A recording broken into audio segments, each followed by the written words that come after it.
Hi everyone, welcome back to the kitchen. Today I have a little something different for you. We're going to be doing a little bit of freezer banking, but we're going to be making our own homemade pizza dough crust. And we're going to pre-bake it, and then we're going to wrap it up and put it in the freezer. And then when you are ready to make a pizza, whether it's for lunch or maybe you want to make it for dinner, you're going to pull these out, put them on a cookie sheet, you're going to spread them with your favorite toppings, and you're going to bake them, and you're going to have homemade pizza on a night when you're super busy and you won't have to make the crust in advance. I can't wait to show you how this all comes together.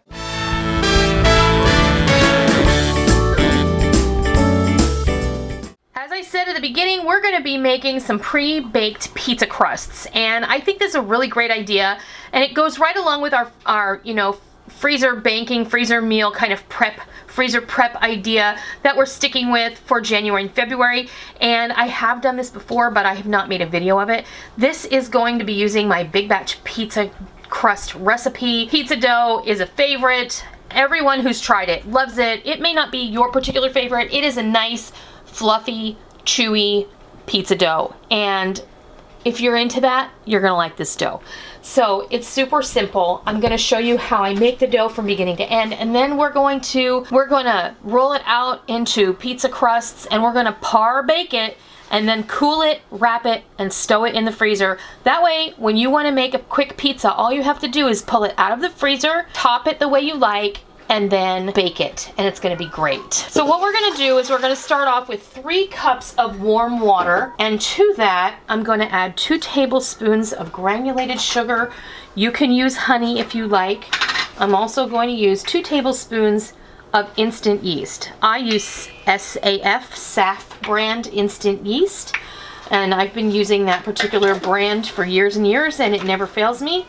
I have my yeast in this mason jar. I keep it in my freezer. It will last indefinitely in your freezer. And we're gonna put in about 3 tablespoons of good quality olive oil. This little dish is 4 tablespoons, so a quarter of a cup. So I'm not gonna fill it all the way. So we're just gonna eyeball it. Today I'm just kind of doing off the cuff style. I didn't pre-measure everything for you guys, and that's because I'm just putting it in the mixer, and I feel like this is an easy way to do it. So you can always refer back to my original recipe, and I will leave a link to that, but I'm also going to redo it for you so you have tips and tricks on how to do this and pre-bake the pizza crust. So I'm just fluffing my flour over here, and I'm going to put 6 cups of flour in my mixer bowl. I know that some of you will ask if you haven't seen it before, but this is my Bosch Universal Plus mixer, and it is my favorite mixer ever. This is my workhorse, my ride or die, my get the job done mixer when I have big jobs to do.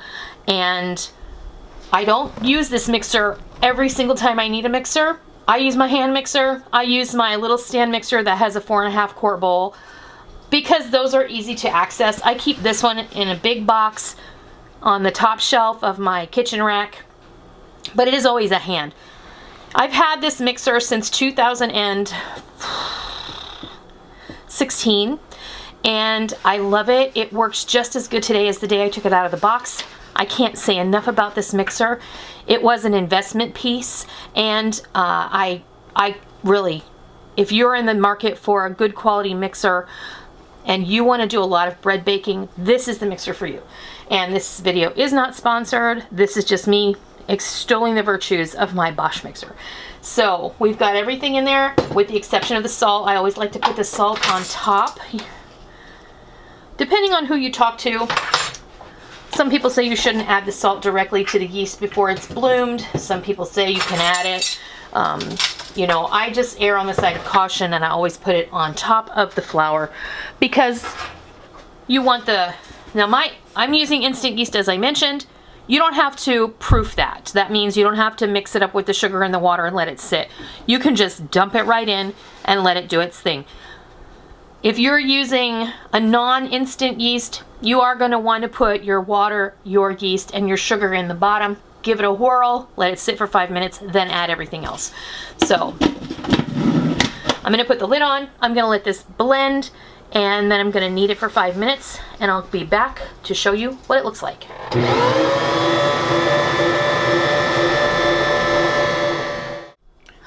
right, my dough has kneaded for 5 minutes. You can see, look, it's a little bit tacky, but don't worry. Do not be tempted to add more flour, okay?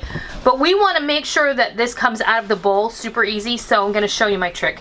I'm going to turn this on low, and then I'm going to drizzle this olive oil just down the side between the bowl and the dough.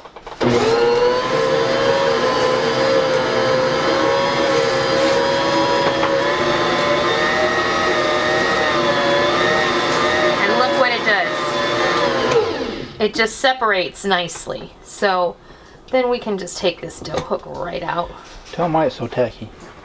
Well, it's super humid here today because it won't stop raining. I think we need to build an ark. Now what you want to do is just get your dough out of the bowl. All right, so I got my dough out of the bowl, and now I'm just going to gather it up in my hands. You can see how it is just a bit tacky. But don't worry, because we're going to let this sit and rise. I've already oiled my bowl dish there. You want to oil the top of your dough and just make sure there's enough oiliness underneath your dough also. We're going to cover this with a bonnet or a plastic wrap or even just a lint-free towel. Put it in a warm spot in your kitchen. This only needs to rise for about a half an hour. And then we're going to come back and divide it up, and we're going to par cook our pizza dough. Okay, my dough has risen, if that wasn't apparent. I let mine, we went and had some lunch, and I just let it sit. Now, like I have mentioned in other videos, the first rise, you can let this go a little longer than you might think. So an hour is great, but the pizza crust really only needs to rise for about 30 minutes. And then you're going to just want to knock it down. No, you don't need to punch it. It didn't do anything to you. We're just going to knock the air out of it. And then what I'm going to do is I'm going to divide this up in 5 or 6 portions. Now, I'm not going to be using round pizza pans because round things don't fit in your freezer as easily as square or rectangular things. So I'm going to be using these quarter sheet pans that I have washed and dried, and we're going to pre-bake our pizza crust lunch lady style. Remember when you were in elementary school and your pizza always came in a square or rectangular piece because it fit in the cafeteria tray? So this is perfect for us because 2 of these is equal to 1 half sheet pan. And when I make a half sheet pan pizza, I usually do half one kind and half the other. So these are going to fit in the freezer a lot easier than a half sheet pan size. They're going to fit in the freezer a lot easier than a round one. But if you have round pizza pans, then you should use round pizza pans. So I'm going to go ahead and divide my pizza up, and I'm going to get these in the pans, and then I have my oven preheated to 350 degrees. And then I'll bring you back when I get a couple of these made up, and I'll show you what they look like. All right, I have got some already in the oven. This is the last one I need to put in the pan. I just wanted to share with you. Once you get your dough all divided up, I did not use my scale. I just kind of eyeballed it. So some of these are going to be bigger than others. And that's okay because homemade pizza isn't supposed to look perfect, and it's not being made by a machine. It's being made by 2 hands. So it doesn't matter. It's all going to taste good anyway. So just take your portion, and I have this is like a 9x13 quarter sheet pan. I did give it a bit of a spray with some vegetable oil spray, and then just start using your fingers to kind of pat it out. You don't need to get fancy here. You don't need to do the, stretch and toss thing. We're not at a pizzeria, we're at home, and we want to get this done and in the freezer or ready for dinner or whatever we're doing. So just go ahead, and I find it's a lot easier to pat this. There's no need to use a rolling pin. Just pat it in the pan. Now, sometimes the dough wants to be stubborn. It wants to spring back on you. So this isn't doing that because it's been sitting for a while. So the gluten strands have had time to relax a bit. If it does keep bouncing back on you, just set it aside for a few minutes, go back to it, and spread it back out the way you want it. And remember, this is going to also kind of spread out as it bakes. It's going to get a little bit bigger.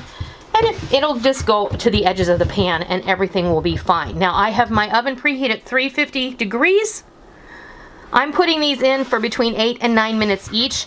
You just want them par cooked. You don't want them to be moist. You don't want them to be gummy or doughy.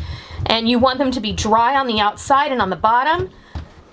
But you don't want them to be cooked all the way through, because you're going to freeze these and then you're going to go ahead and use them to make pizzas later. So you're going to put them back in the oven and finish it off. I'm going to pop this in the oven and then I'll be right back and I'll show you what these look like when they come out. There is our pizza dough, but I wanted to show you, these are nice and dry on the surface. They bounce back when you push them with your finger. I want to show you the bottom. It's ever so slightly started to turn a little bit golden in spots, and that's because we used a little bit of vegetable oil spray to prevent the sticking. Now, this one the same. You can see what it looks like on the bottom. Now you're going to want these to cool completely on a rack. Once that has happened, you can layer parchment in between. These will fit in a 2-gallon Ziploc bag. And then you can just stick them in your freezer, and then you can pull them out when you're ready to make a pizza. Top them with your sauce, with your cheese, with your toppings. Put them on a cookie sheet. You can put 2 of these on a half sheet pan, and then, you know, you can make your favorite types of pizza. Bake these at like 400 degrees for 8 to 12 minutes. You know, you want to keep your eye on it. Everybody's oven is different, so it's really subjective, and if you want the bottoms to be a little bit crispy, then you're going to want to keep them in there just a little bit longer. Also, if you want, you can brush the edges of the pizza with a little bit of butter, sprinkle them with some everything bagel seasoning or some garlic salt and some parsley, and you'll have just like you get from the takeout, only it's going to be homemade. You're going to know what's in there, and it's not going to be very expensive at all. I got 6 pizza crusts ready to go. We're going to have these for dinner tonight. I'm going to put 4 of them in the freezer, and so the next time we're ready to have pizza for lunch or dinner, I'll have these ready to go. I hope that you give this kind of opportunity to freezer bank something that you might not have thought of a try, and I hope you love it. And until next time, I'll see ya.